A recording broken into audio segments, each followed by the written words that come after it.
बे समाव बर' हारिनि गासै रायजो राजाफोरानो दाब दाब जायगायाव खाम सिफुं जथा सेरजानि गोमखांनायजों बरायदों रंजादों बोसोर गोदान रंजालि बैसागु फोरबोखौ।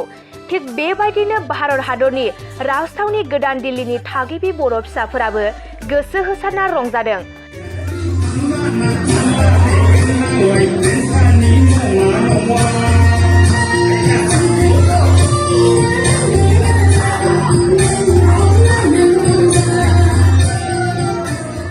गोदान दिल्ली बर' गौथुमनि बानजायनायाव गोदान दिल्लीयाव थानाय एमपीज क्लाब साउथ एवेन्यूआव सानसेनि मेहेरगोनां हाबाफारि लानायनि गेजेरजों रंजालि बैसागु फोरबोखौ गाजा गोमजायै फालियो।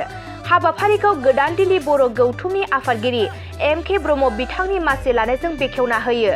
दिल्ली बर' गौथुम गायसनगिरि सुरेन मुसाहारिया बे हाबाफारियावनो आलासि महरै बाहागो लायो।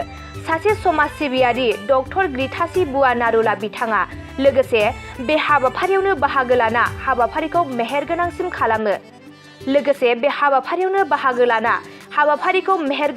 खालामो। गोदान दिल्लीयाव थाग्रा गासै बर' सुबुंफोरा।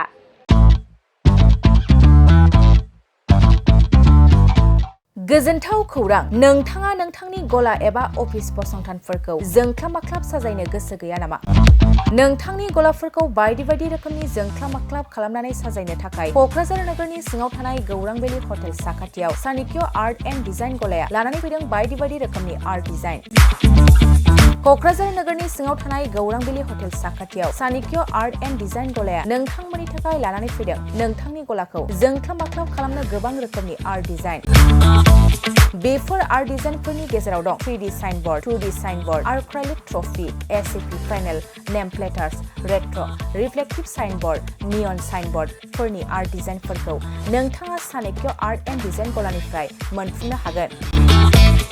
बेनि अनगायैबो इनग्रेविं सार्भिस, आर्क्राइलिक लेटार काटिं, MDF जालि काटिं, लग', ग्राफिक्स डिजाइन आरो कास्टमाइज गिफ्ट आइटेम्सफोरखौ नोंथांमोननि गलानि थाखाय चाणक्य आर्ट एन्ड डिजाइन गलाया लानानै फैदों आर्ट डिजाइन। गोबां बाथ्रा मिथिनो थाखाय नोंथाङा नैबे 9706125636 6900981649 जानबुं नम्बरनि गेजेरजों खौरां लाहरनो हागोन।